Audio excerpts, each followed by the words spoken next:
Eh bien bonjour Gérard, voici Serge. Je suis venu voir cette Lincoln Continental chez Memory Lane. Alors voiture fabuleuse, hein, magnifique, magnifique. Euh, comme vous pouvez le voir, hein, bon, je pense qu'on le voit déjà sur les photos sur le site de Memory Lane. Hein.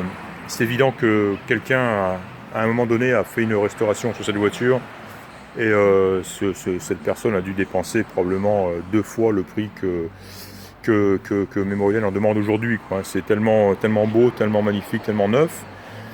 On le voit même jusqu'au compartiment moteur. Hein, on mangerait dedans. C'est fabuleux. Et tout le reste, hein, l'intérieur est fantastique, fantastique. Je me suis assis dedans.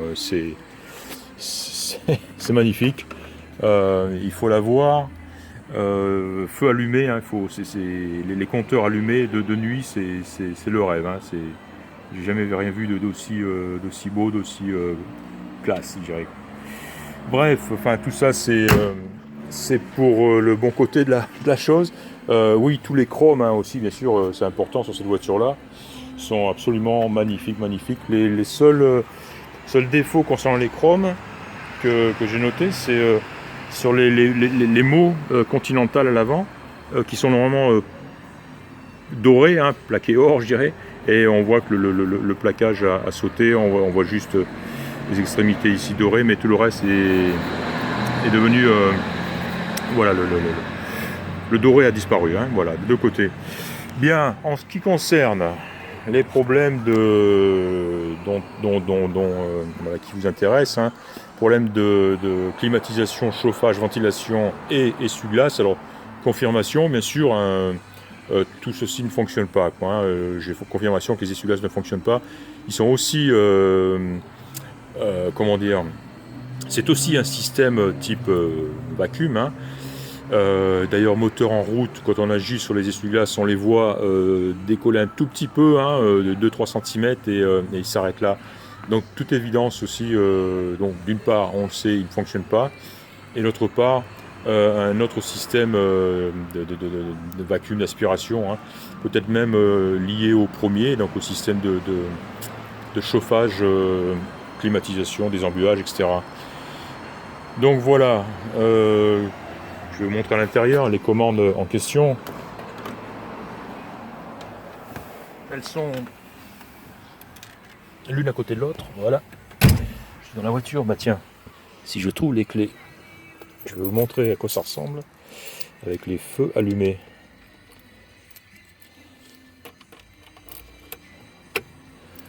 Alors, voyons. Lights, peut-être là. Voilà. Ah bah c'est dommage. Ça marche pas. Je voulais voir les feux allumés. Comment on l'a fait? Je voulais voir les cadrans en marche. Et puis normalement, light. Comment il a fait? Ah voilà. Alors vous voyez déjà les cadrans eux-mêmes. Et puis ce que j'adore, c'est les petits boutons ici, dont l'arrière-plan est illuminé. C'est tout simplement magnifique. La montre qui n'a pas l'air de fonctionner, je vois que la trotteuse ne fonctionne pas. Et ça, c'est le fameux le cadran de réglage du système donc, de clim, chauffage, ventilation, qu'on actionne, qu'on règle avec ce bouton-là, Air System. Et voilà, on le tourne. Alors là, il est sur off. Le klaxon est un peu timide, cette voiture. C'est dommage. Change de main. Voilà. Et donc là, on passe de low à high, donc ça serait la ventilation. Ah oui, heater, donc la première partie chauffage, de-ice, le dégivrage, et ensuite on a air conditionné, donc quand on continue, quand on va dans l'autre sens, voilà, à droite chauffage, à gauche froid, voilà en gros quoi. Et on a ici tout ce qui est une partie ventilation simple, ventilate, voilà, avant d'accéder à la partie air conditionné. C'est joli, hein, c'est bien fait, voilà, là on a minimum et air conditionné, air climatisé max. Voilà, et retour à 0. Voilà, donc le problème, où se situe, quelle est l'origine du problème? Mais évidemment, on ne le sait pas, hein, ils ne le savent pas. Hein, je viens de parler à Ilan assez longuement. Ils ont même commencé à démonter le tableau de bord ici pour accéder à ce cadran. Et ils ont arrêté ils n'ont pas les compétences mécaniques nécessaires ici, hein. Ils font vraiment du premier degré, hein, de l'entretien, donc c'était pas un boulot pour eux. Alors, on va pas tirer sur la batterie trop. Voilà. Ah oui, un truc qui est sympa aussi, hein, l'éclairage, les miroirs de courtoisie très jolis. On le voit ici sur la porte. Derrière là-bas. Voilà, il y a une place immense derrière. La sellerie est magnifique. Magnifique. Le ciel de toit est magnifique aussi. L'intérieur est nickel. Des petits détails comme ça, la petite porte. Alors toutes les vitres sont d'origine. Il y a la petite estampille Ford, hein. Et alors ça c'est le bouton pour actionner la petite voilà, la petite fenêtre de ventilation. Voilà. Et celle-ci pour la fenêtre évidemment, quoi. Voilà. Et bien sûr tout ça fonctionne, hein, à l'avant, à l'arrière, des deux côtés. Voilà. On va arrêter de tirer sur la batterie. Hey Mike. No harm. Voilà. Alors maintenant, le point intéressant, important, j'ai. Magnifique volant, magnifique volant. Les réparations.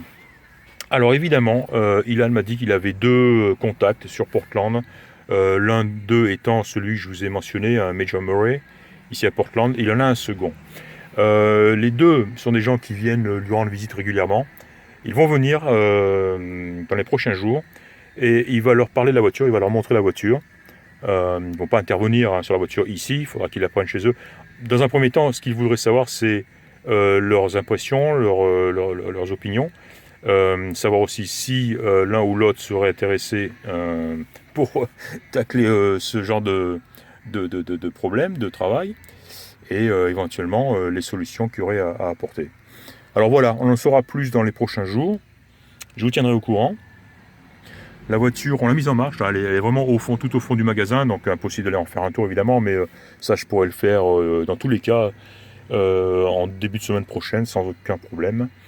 Mais voilà, hein, donc ce que je vous propose, hein, c'est d'attendre justement que Ilan fasse venir ces gens et qu'on connaisse un petit peu, qu'on sache un petit peu ce qu'ils en pensent. Alors évidemment, en regardant la voiture, ils ne sont en aucune mesure capables de déterminer le prix que ça coûtera pour dépanner, mais si au moins ils peuvent nous dire l'un ou l'autre, oui, je pense pouvoir m'occuper de ça, c'est déjà un gros plus.